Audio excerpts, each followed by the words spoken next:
So we're talking about quadratic functions, all right? And remember, quadratic functions have the biggest power it has is a 2, all right? And so you'll have a term with an x squared, and then you have your x term, and then your number that doesn't have the x. And we call that a quadratic function, which is a parabola, right? So it's like either up or down, correct? Has a vertex, which is the top or bottom. That would be the minimum and the maximum, and we're going to do some stuff with that today. All right, so here's your characteristics of quadratic functions. Your domain is always all real numbers because this is going to continue to go to the left, and this is going to continue to go to the right. So it's negative infinity to positive infinity, which is all real numbers. Your range for the parent function would be 0 to infinity, okay? And then if it was upside down, okay, then it would be negative infinity all the way to 0. Your axis of symmetry is the imaginary line right here that goes through the center, and that just means that you're equidistant on both sides, right? So if you had a point that was 2 to the left, you would have a point that was 2 to the right. Same thing like on this one. So it goes right through your vertex. And then the minimum and maximum, that's the high and low point. So like this point right here is the point 0, 0. That's my minimum. This is my maximum, which is the point 0, 0 on this graph, okay? All right, this opens up. Kind of think of like the arms are reaching up, right? Up, and this one opens down. Vertex is the highest and lowest points, which we kind of just talked about. All right, so this is your vertex form of a parabola, and the reason we call that the vertex form is because you get the vertex by looking at it. So if you see the parentheses with the square, then you know you're in vertex form, and the vertex is h, comma, k. So in other words, you take the opposite value of whatever is right here, and then this, whatever this is. So if this said like x minus 3, then the h would be 3. And this was plus 5, then the k would be 5. So you're just going to do the opposite of what's in the middle. So if it said x plus 7, then it would be negative 7 as your h value. All right. Standard form is when you have the number with the x squared, and then the x, and then the c. So kind of like a normal polynomial looking thing. All right, so we're going to identify the vertex. In order to do that when you're in standard form, you have to do a little bit of work.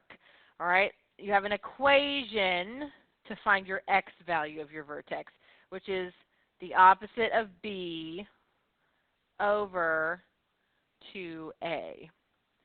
And remember, you get these letters from here, and they go in order. So this is your a, this is your b, and this is your c. So a would be 2, b would be 8, and c would be 7. So to find the x value of your vertex, you're going to plug into this formula right here.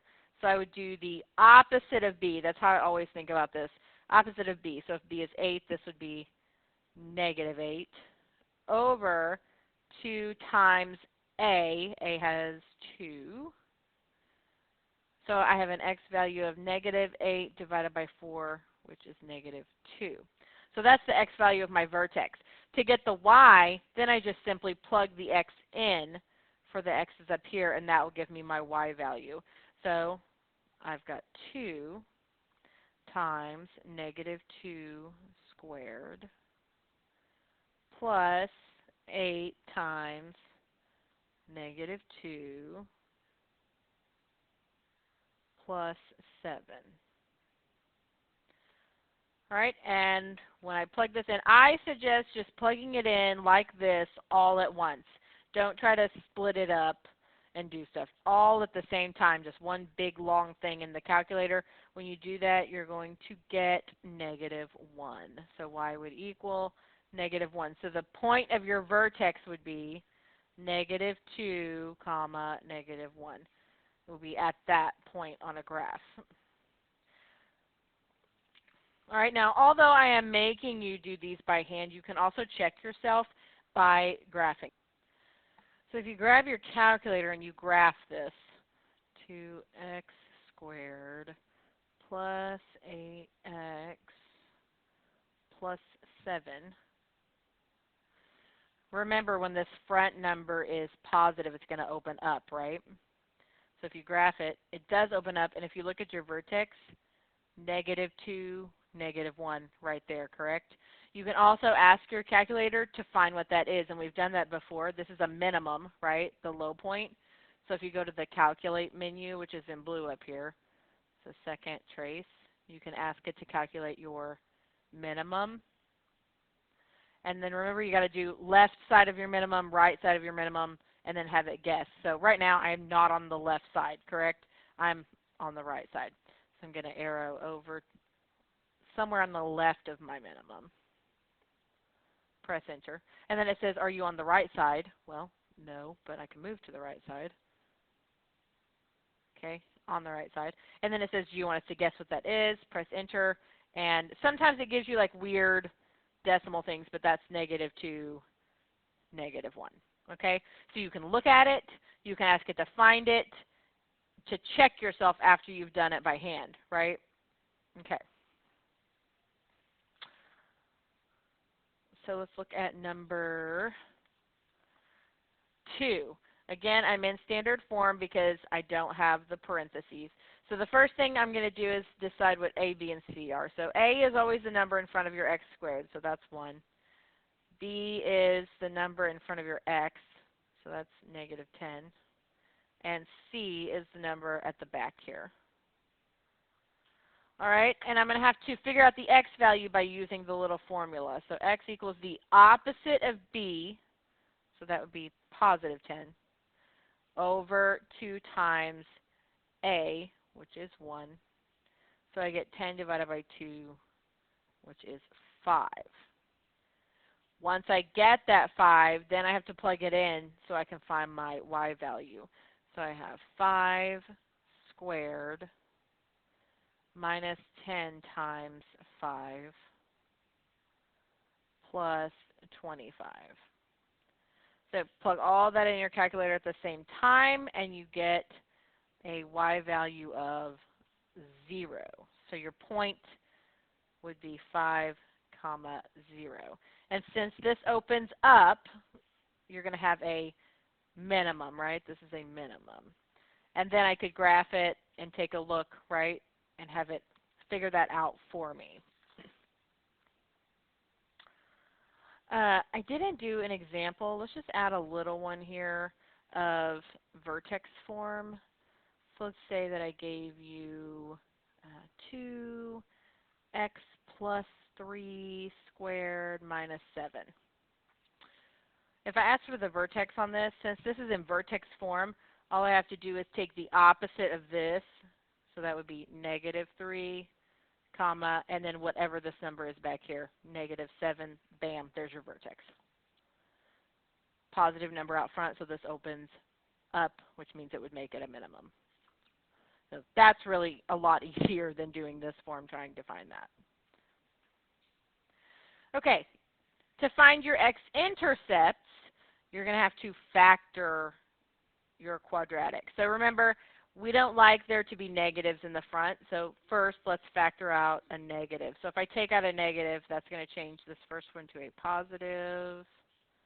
It's going to change the 6x to a negative, and the -8 to a positive. Now I can factor. So when we have a plus in the back, remember that means that it's going to be 2 of whatever sign is in the front. So I'm going to have 2 minus signs. And then remember, these first 2 spots multiply to make your front number. So that would have to be x times x. And then you find the back 2 spots by figuring out what multiplies to make 8. So you have 8 and 1 and 4 and 2. But you want the combination that adds to make the 6 in the middle. So that would be 4 and 2. And since both of these are the same, I have 4 and 2. Now once you get that, then you're going to set those 2 factors equal to 0. So x minus 4 equals 0, and x minus 2 equals 0. And then solve for x. So I'll add 4.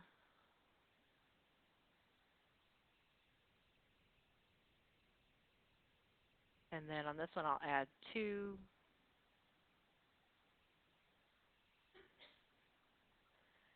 And those are my x-intercepts. We normally have 2 because we have 2 sides of a U shape, right? You can also look at that in your calculator. So if I go here and I were to graph this, by the way, it's negative up front, which means it's going to open down. Negative x squared plus 6x minus 8. All right, if you look at that, it does open down, right? See how it crosses at 2 and it crosses at 4, correct? And if you actually didn't know that, if you go up to the calculate menu, you can tell it you want it to find your zeros. Remember, that's exactly what that is. I can't remember the process for that. So you would have to do each one separately, right? So as long as you're on the left side of the, like this first 0 you want to find, and then go to the right side of that first 0, so right there, and then tell it to guess, and it tells you that's 2, right? And then you could do it again for this one. Just go on the left side and the right side and do it again. Okay, so again, you have 2 ways to check yourself, right? If you weren't really sure. These should be easy to see, though, since they're crossing exactly on a whole number or an integer.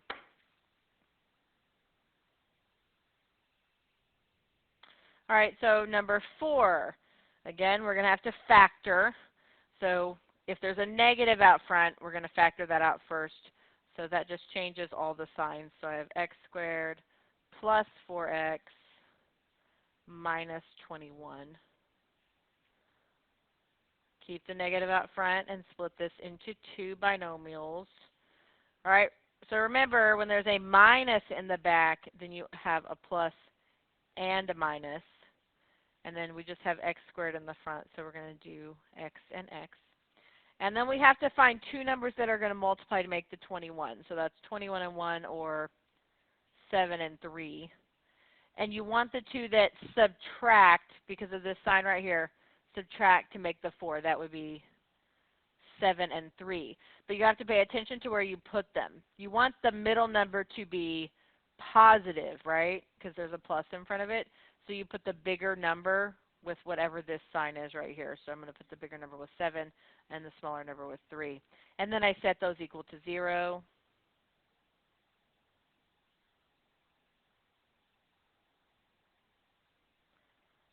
And I get negative 7 and positive 3.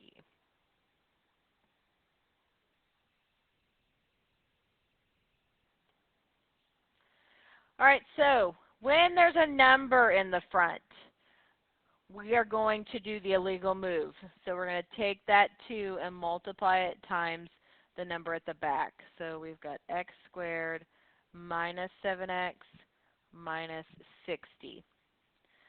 All right, and we do this because that takes the guesswork out, right? Otherwise, you would have to be trying to mix and match the factors of the front and the factors of the back. So we'll undo that in a minute. So we'll go ahead and factor. There's a minus in the back, so I know I have a positive and a negative. And then to get x squared, I know I have x times x. And then to get 7 from 60, so 60, we've got 6 and 10, 5 and 12,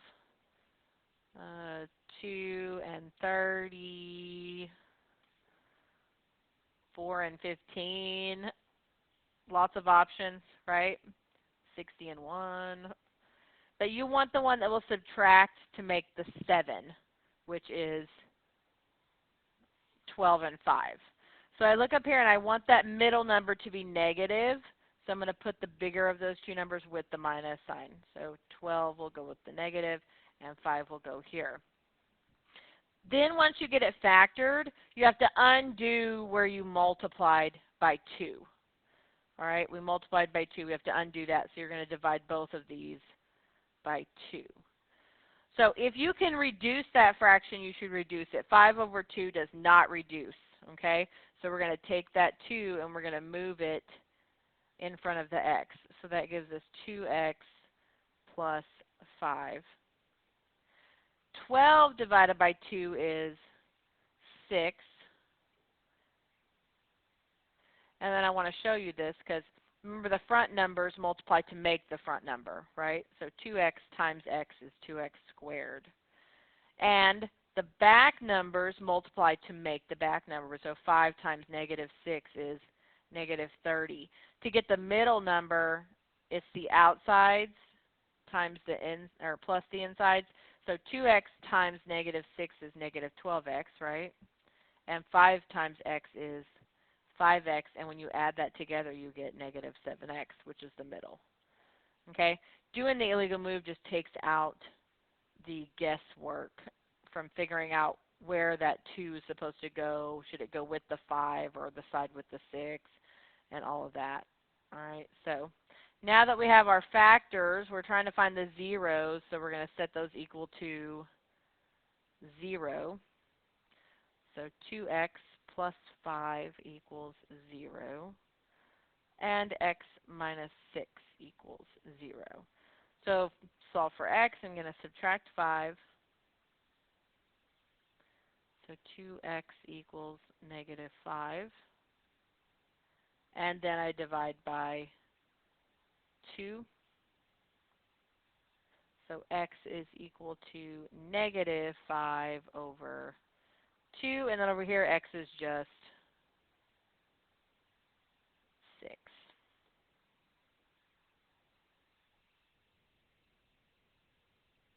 Now, I will point out, if you were factoring, you definitely have to move the 2. But if you actually took this and set it equal to 0, you would subtract 5 halves, which is what you get in the end, right? And add the 6.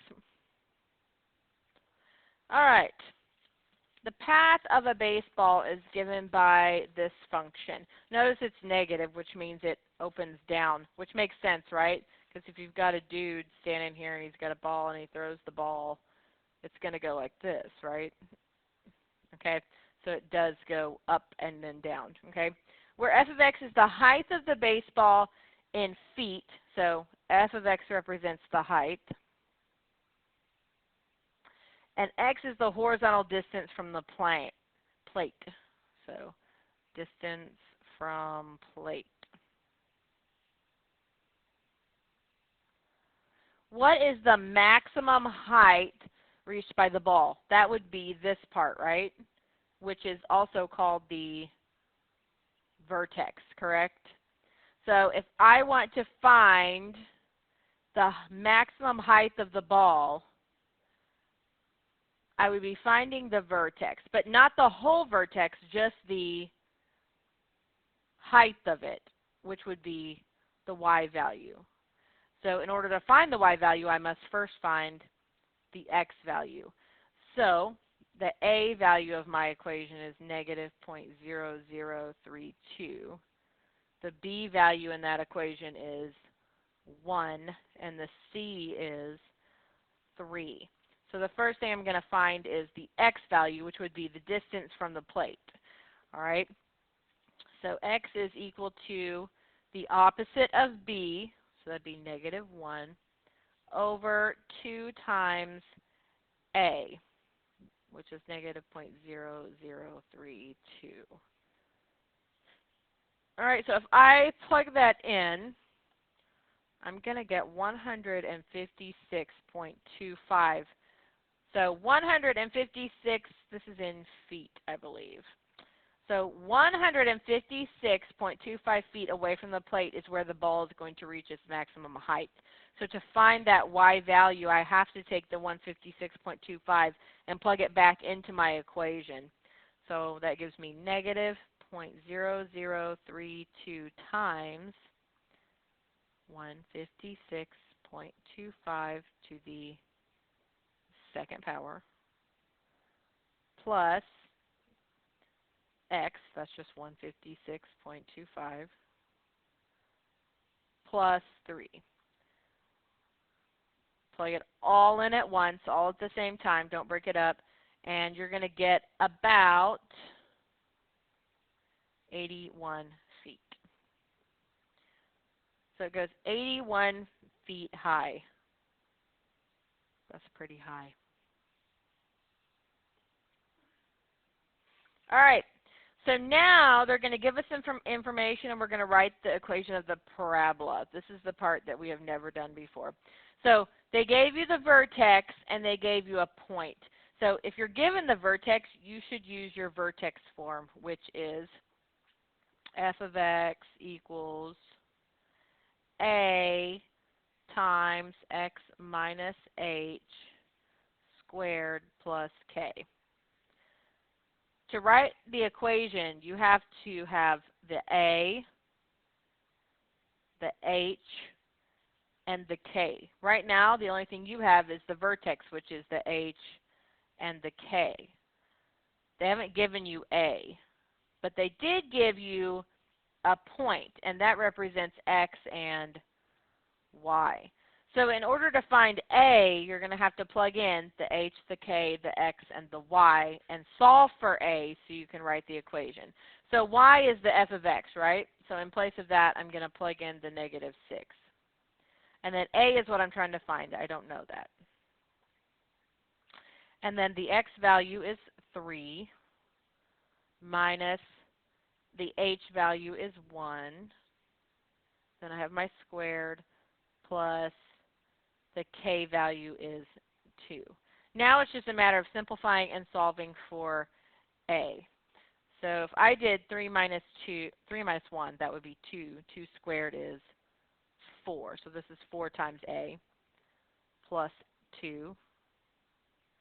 So I'm going to go ahead and solve for a. So I subtract 2.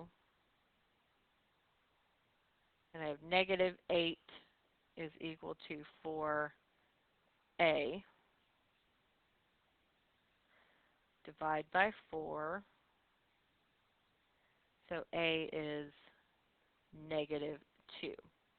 Now that you have your a, I stated right up here that you need a, h, and k.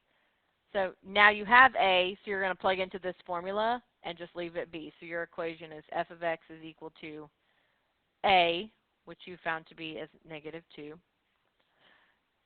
x minus your h value, and then plus k. K is 2. And there's the equation of the parabola that has a vertex at 1, 2, and goes through the point 3, negative 6. It's kind of like when you had to write the equation of lines, and they would give you like the point and the slope, or a point that it went through and the slope, or they gave you 2 points that it went through, or they gave you, like, you know, that kind of information. It's kind of the same thing, but with a parabola.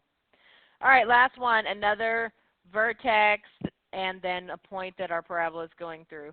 So I've got that same equation, y equals a times x minus h squared plus k.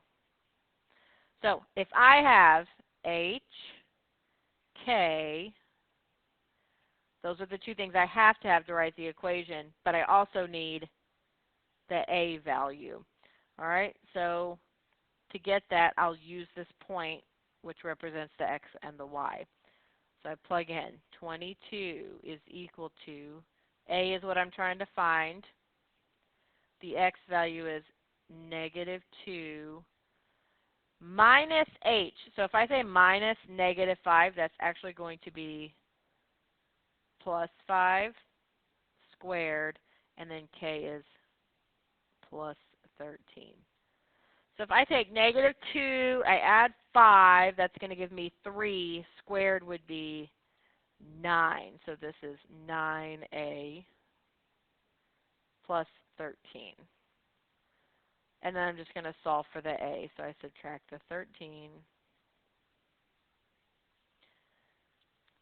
22 minus 13 is 9. Divide by the 9. So a is 1. So I'm ready to write the equation.